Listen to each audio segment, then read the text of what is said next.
Hello and welcome to Eavesdropping at the Movies. I'm Mike. And I'm Jose. We saw The Snowman, which is Norwegian crime.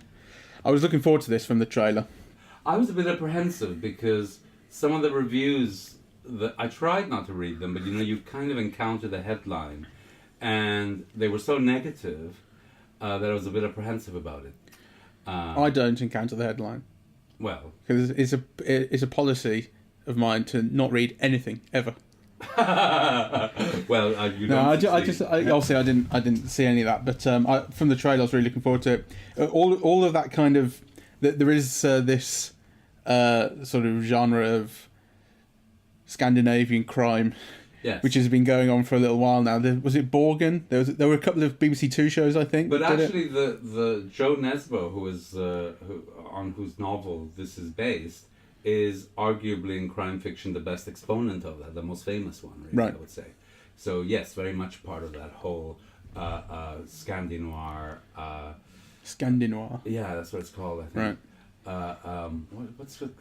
It's not quite a genre because actually it encompasses television and film and Oh yeah. Novels. So, but it's a sort of a subgenre, really, isn't it?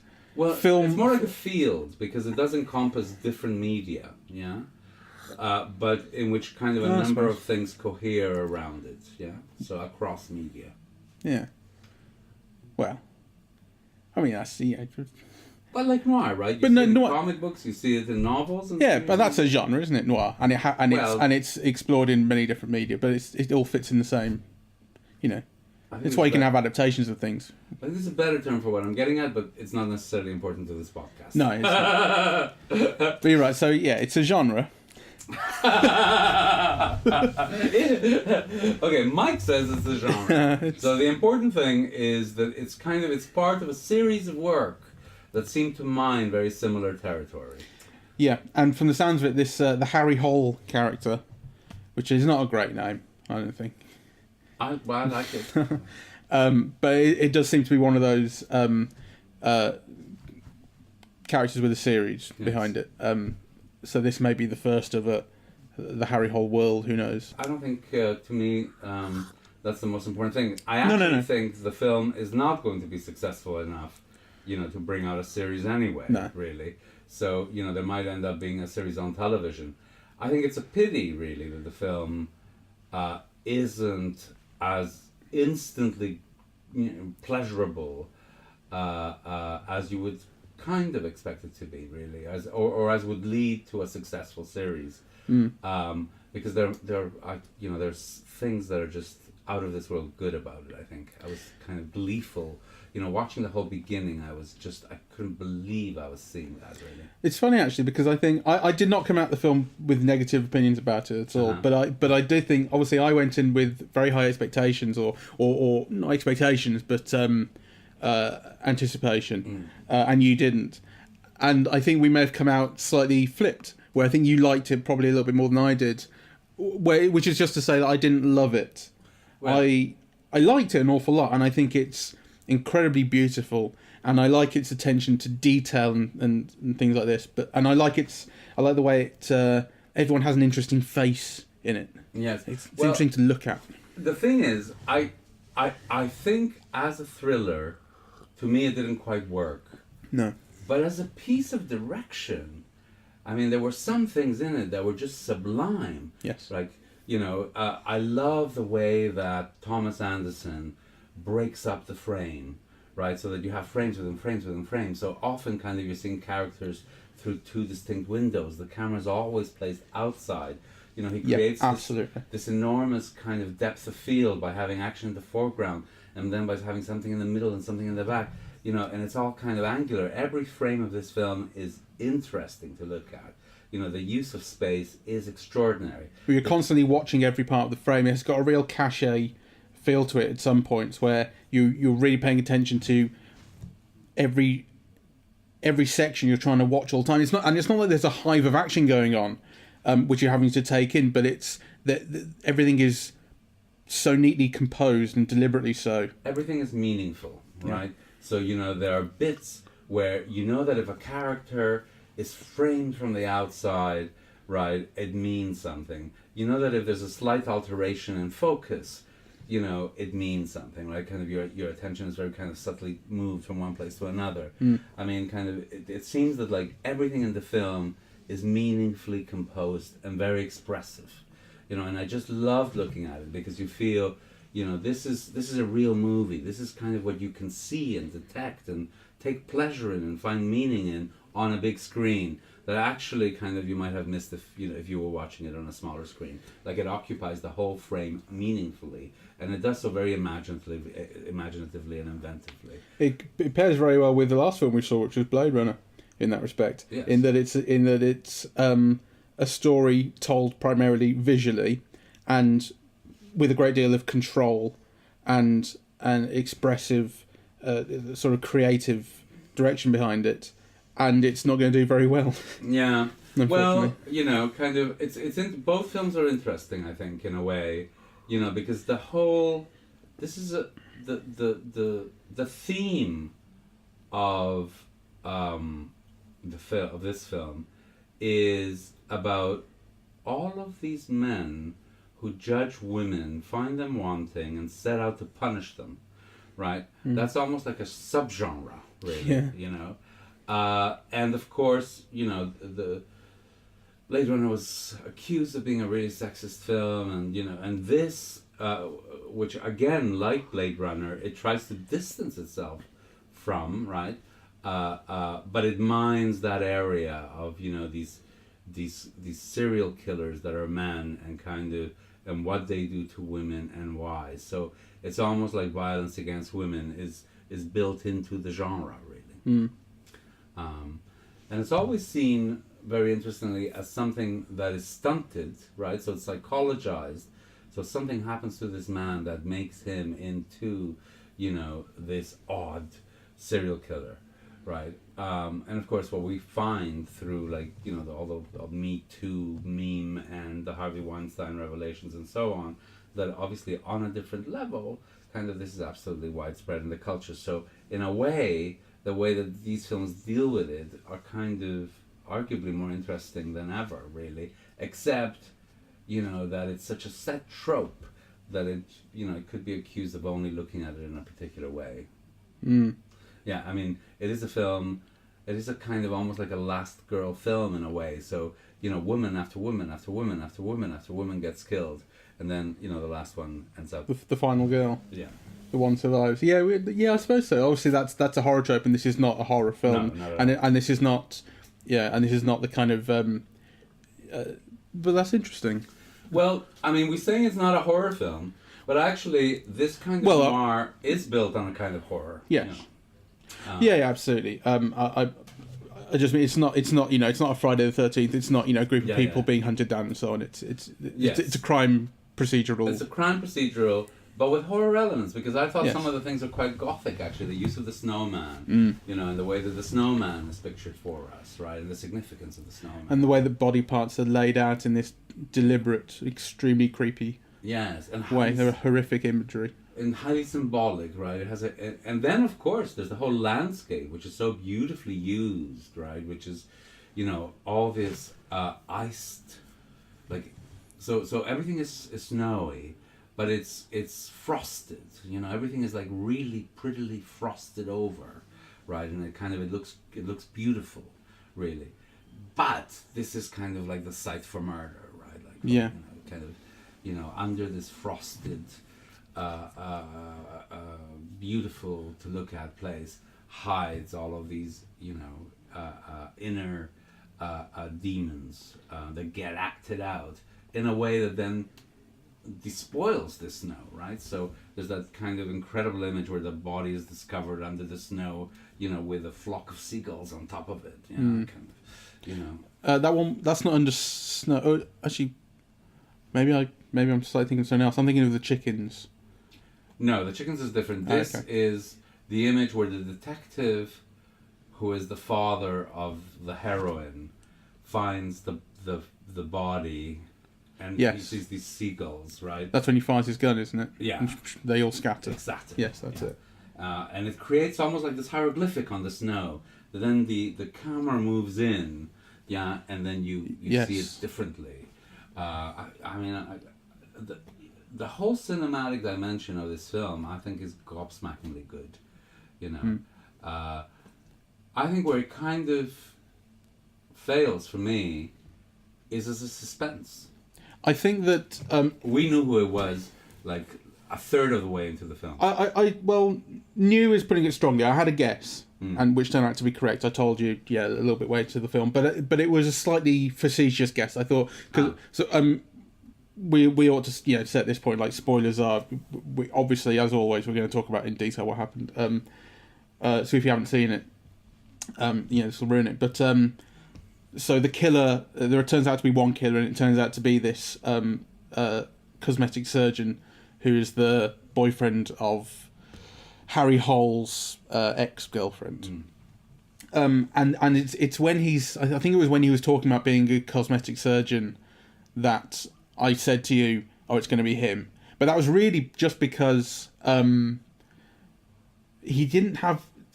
It was because he was a cosmetic surgeon, and because the way that the bodies are handled in the movie is very precise, and they're cut up and laid out very cleanly. And I thought, well, that takes a surgeon. Yes. But I mean, I didn't have an awful lot to go on more than that, but it did turn out to be correct. Well, the film sets up various possibilities. Yeah, right? exactly. One is the guy who is fumigating Harry's house. Another one is the husband of one of the victims. Right, but to me, it kind of created. Another one is the business leader, J.K. Simmons' character. That's right. Who, because at one point it appears it's going to be a rather Harvey Weinstein-esque sort of, or sort of Jimmy Savile kind of political, powerful organisation of creeps in charge of it, which it turns out not. Well, there seems to be something for that going on, but that's not the serial killer's place. I mean, there's a subplot in which that, in fact, is taking place, really, but it's not the dominant plot. Yeah, and it's not the solution to the crime, to the murders. Do you want to say anything about the cast? The cast is wonderful. I mean, I didn't know an awful lot. All I knew was Fassbender and Rebecca Ferguson. Who I like a great deal, and I was looking forward to on the basis of them. And then as you're watching the film, Chloe Sevigny, J.K. Simmons, James Darcy, Toby Jones, all these people start showing up in very well cast. Yes, all really well pitched, playing apart from J.K. Simmons, who's everyone has an English accent. We say, okay, this is Norway, but everyone's just speaking English accent, so fine, I guess. J.K. Simmons is weird. Yeah, I don't know if it's supposed to be weird or if he just can't really do an English accent. I like them, though. Yeah, it does. I mean, it's slightly offset. The person who I thought was weirdest was Val Kilmer, because he seemed dubbed or something. Yeah, he did. Right. So I think a lot of the dialogue has been dubbed, but I think some of it, I don't know if it's unsuccessful or if it's deliberate. It's weird with Val Kilmer. Yeah, it creates a kind of a distancing effect. So on the one hand, I was very glad to see him, because I loved him, in films of the 80s and 90s, really. But he's got this odd look, like he's had too much plastic surgery or something. But on the other hand, he looks much more aged than he should. I mean, he's somebody who should be around, Tom Cruise's age, right? But now looks like he could be his grandfather, really. Yeah. Like Nick Nolte. And then the way that he spoke seemed dubbed. It didn't seem to emanate from his body, so it had that very odd distancing thing. The person who I'd like to point out as, to me, being absolutely extraordinary in this is Chloe Sevigny. Yeah. I mean, first of all, she's playing a dual role. She's playing twins. But there were moments when we first see her where Harry comes and asks her a series of questions, and you could tell all she's feeling and how she's evading answering, all without dialogue. Like she's saying everything with her eyes, and it was that wordless acting, that was, on the one hand, was conveying politeness, and on the other hand, was conveying to the audience something else that I thought was just absolutely fantastic. That was true, actually. And you're right, you can tell at the time that, and obviously Rebecca Ferguson's character has the instinct that she knows she's hiding something. She knows everyone's hiding something, but you're absolutely right. It would be interesting, actually, again, rather like Blade Runner, because it's a procedural, to go back knowing what we know now and watch it again, knowing what their characters are thinking. It would be interesting to see it twice. I think you're right about her. I wanted to bring her out in contrast to Michael Fassbender, whom I loved watching, and he's very beautiful. He's extraordinarily beautiful in this, actually. But the film is telling you one thing about this character, which is that he's an addict, that he can only live for his addiction, that he's got to shut off everyone around him because, you know, the drink occupies his whole mind. You see him initially, you know, as a drunk sleeping in a park, and as a drunk being kicked around in the street, you know, completely unconscious. And then actually you're told that, but then all that he does doesn't convey any of that. You know, he's just like this beautiful, sad man. You don't feel it. You see him drunk and unconscious once. Yes. You see him sort of quite pointedly turn down a big shot of vodka at another point. But yeah, it's all you're told it rather than shown it. You're told he's an addict, and you go, okay, well, I guess I have to believe it. But he doesn't really seem to have an effect. He doesn't convey that. You know, I was thinking when watching the film, I wonder what somebody like Nick Nolte or Harrison Ford would have done with that. You know, because certainly like Harrison Ford came to mind, because it's almost like you wanted a certain depth, a certain sourness, a certain tiredness and anger at life, right? Yeah, kind of, rather than just, you know, this very pretty sadness. I think in part as well, I think part of why it ends up feeling malnourishing is that you are, it is implied, I think you're allowed to believe for quite a long time that this child you see in this pre-credit sequence, you see a child whose mother is being raped and kind of apparently kind of forced into isolation by this police officer and then this police officer is this child's dad, I think, or thinks. Yes. Ultimately, the mother commits suicide. And so you're then kind of led to believe that this child grows up to become Michael Fassbender's character, which turns out not to be the case. This child actually becomes a serial killer. Yes. So I think you're spending a lot of time, although you don't believe it, you probably won't believe it, you know, kind of fully. You are encouraged to buy into this. Yeah, okay, so this guy has something in his past, which is this kid thing. And then when it turns out not to be the case, it feels rather empty. Well, that's interesting. I mean, I didn't. It wasn't an assumption I completely made, but I felt the film was helping me make it. I didn't. Okay. I didn't make that assumption. I don't know why I didn't, because actually now that you say it, I probably should have, really, you know, but I didn't. And actually, maybe I think that's the problem with the film, you know, kind of where it, you know, the way that it's structured. You know, so on the one hand, it's got kind of this wonderful architecture, cinematic architecture, if you think about, you know, the lighting and the imagery and the camera movement and so on. But on the other hand, it doesn't have a good structure. You know, I would have liked to have had more suspense. Yeah, I would have liked for the end to have been a discovery. You know, and I did respond. I mean, you know, there were moments. Oh, you were gasping. I was gasping. Just something I was going to say. Individual scenes are brilliantly constructed. Yes. Individual scenes that are designed to have suspense really do. Yes. There's a great deal of tension in, you know, and it's this kind of person alone in a house.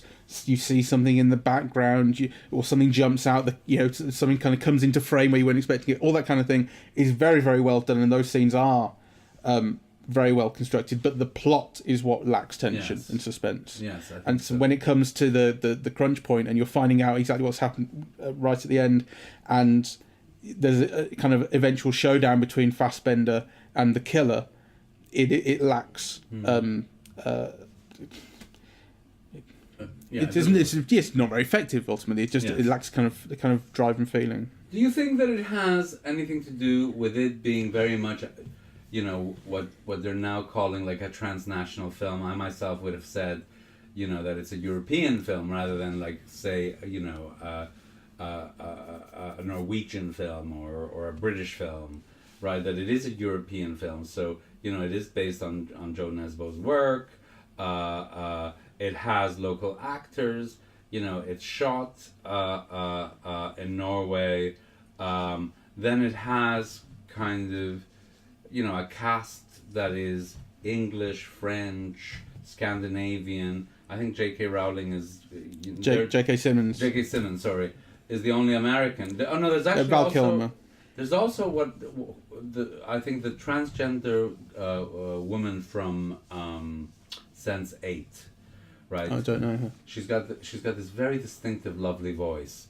Obviously, Fassbender's Irish as well, Irish German. Okay, Irish German. Yeah. So it felt like a European film, which I kind of liked, but I wondered if so on what level does it become kind of like this European film intended for a particular audience that's familiar with all of those elements, and to what extent does it just become kind of a Euro pudding where it's made up of all of these different bits that none of them add up to something greater than their parts. I did feel quite strongly that as much as I liked the cast and I think they did a very good job and I enjoyed seeing them, I was consciously thinking for quite a lot of it that wouldn't this be better if it was actually in Norwegian with Norwegian actors, a Norwegian language film. Yes. For one thing, it might provide the film a better excuse for not performing well at the box office.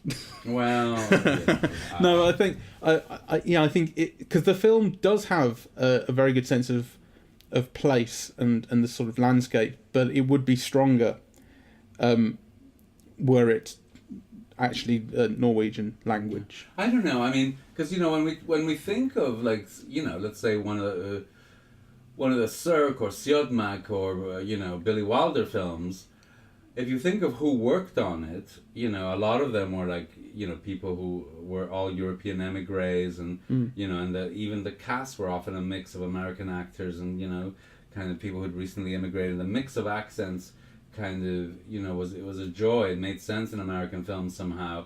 So you could argue that those films were also maybe transnational, except their intended audience, the audience they addressed, the audience they were trying to communicate with, throughout all of that classic period at least, was very much an American audience first, right? Whereas I'm not sure who that intended, primary audience of this film is. Would you say it's European, or would you say it's, Anglo-American? Or I'm sorry that it doesn't work more effectively, because I'm becoming a huge fan of Thomas Anderson, right? Like, I love Tinker Tailor Soldier Spy, and again, it's a film that didn't please people, because I think it was one of those films that is meant to be seen on a big screen, that kind of, if you're not understanding the film through visuals and kind of, you're only getting half of what it is. The plot is too thin an element to communicate all the story, that other aspects of cinema are conveying to you in that film. And it was a film that I thought, again, was absolutely beautifully directed, but ended up not pleasing audiences, who expected, I suppose, different kinds of excitement. Or more excitement. Yeah.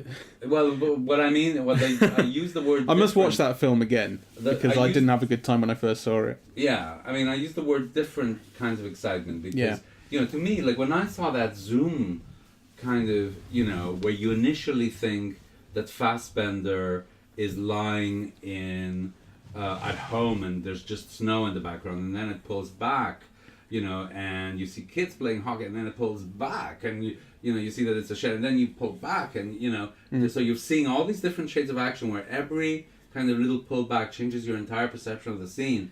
I just thought it was, you saw me, I was like swooning in the cinema. I thought, this is absolutely, what a fantastic shot, right? Like, so if those things are not meaningful to you, there's no excitement, but if they are, that was just, I thought, fantastic. Yeah. Okay. No, you're absolutely right. That, I don't have much to add to that. So, let's talk about this this kind of subplot that links into this Weinstein story. Weinstein-esque. Weinstein-esque. Well, I mean, actually, it links. It's what I mean is it's it couldn't be more timely. Yes. This subplot. So there's a subplot which is about J.K. Simmons, who's a business leader and a kind of champion of Oslo, and they're trying to bring some sort of winter games type thing to Oslo and win a bid. So there's a whole thing about how he's hugely respected, a big deal, but he is kind of using women, evaluating them. That he ends up kind of behind the scenes at this party. There's just him and a henchman, and this henchman has a girl with him who he removes her clothes and he takes a photo. What's going on with this? Well, I mean, to me, there was a sense that this doctor, who's involved in charity work with this very rich industrialist who's played by J.K. Simmons, is his pimp. So he's obviously trafficking women whom Simmons can then do stuff with. Actually, what you get the sense that he mostly does is he takes a picture, doesn't he? I mean, I don't know what the... I might have to read the novel to find out exactly what the picture thing means, right? But then these women are kept prisoners in his house, in the doctor's house. Yes. Right? So it's just kind of like an underlayer of sordidness and misogyny, right? And I think it's again important to differentiate what we see in the film from the film's point of view on what we see, because actually the film is condemning it in a way. Well, not in a way, very clearly, right? Fassbender's whole last monologue with the killer is to turn the tables. It's not about women, it's about men, right? It's your father who didn't want you, he says. Yeah. But all that we see, and again, the connection is not only with Weinstein, but actually the Me Too meme, right, where it seems like every woman has been molested or raped or assaulted or had some experience of. Yeah, and this is the case in this film as well. Every woman that we see kind of gets brutalized in some way by men. Right. So actually it is a very timely film in the sense that both of those films kind of are operating. So on the one hand, men are protected from their actions by power and wealth and status and sometimes just physical strength, as we see in the beginning, really. And when Fassbender restrains Rebecca Ferguson as well by just lying on top of her until she stops moving. Yes. So every woman in this film is a victim of male brutality in some form. And then, the richer men amongst them kind of get protected from their actions by their wealth and status and position. So, it's kind of... Again, actually thinking about this is something that could be stronger in the film, which is the way that then kind of feeds into the main plot is insubstantial, I think, and it leaves questions which I'm not sure the film really answers, such as, for instance, the birth doctor that the guys who does research into premature birth, who has the house in which people appear to be being kept prisoner. He ends up getting his head blown off and made to look like suicide.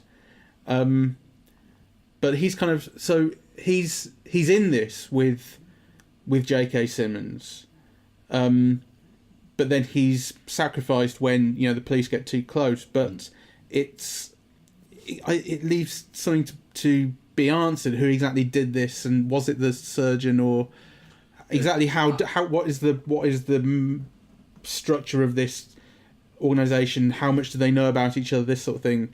Well, that's the fault of the film. Yes, absolutely. Because actually we should know all of that. Whereas actually what I feel is that in order to find answers to those questions, we'll have to go and read Joe Nesbo's book.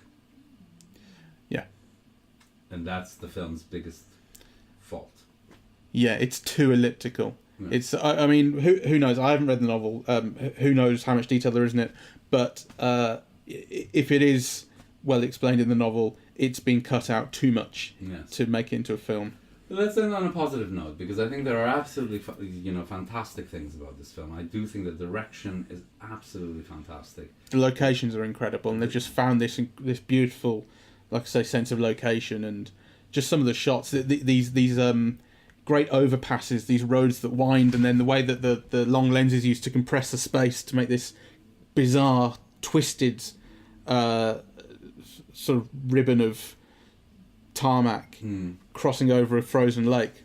These things look beautiful. I love the way that, as the camera moves in, it's constantly reframing everything for you, right? So kind of your perspective on it changes, and it does so in an expressive way. So for me, all of that was absolutely gorgeous, really, and it's incredibly skilled, right? I think the real artists who made this film. I also loved a lot of the performances. I thought, the work with the actors was very, very good.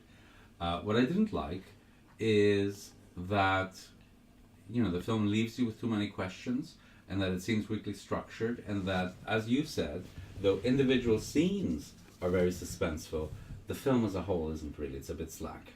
Yeah, unfortunately. The connective tissue is not sort of strong enough, and when it comes to ratcheting up the pace towards the end, the film's ending with this scene where your main character's family, his ex-girlfriend and his son, who's not really his son, but he enjoys trying to be a father to in a way, they end up bound and gagged and being threatened with murder, and he's trying to negotiate the situation with the killer right there, and the killer has essentially a knife to the woman's neck. Well, it's not a knife; it's a sort of noose thing. Point is, there should be an incredible amount of tension there, and there is a little bit, but it's not. I don't know. It's done in the most basic way possible. So yes. Actually, all of the tension is created through parallel editing, right? This is happening to the people that Harry loves, and we see the process of Harry finding out, and the question is, will he find out in time? Will he get to them in time? Etc. And that's just not good enough. There should have been kind of better ways of building that suspense than just something that Griffith came up with 100 years ago, and that is that old. I mean, it's a bit effective. It's not incompetent, actually, but it's not creative enough. Yeah, exactly. That's a better way of putting it. It seemed too basic, really. Yeah. So, shall we end here? Yeah, I guess. I did like it.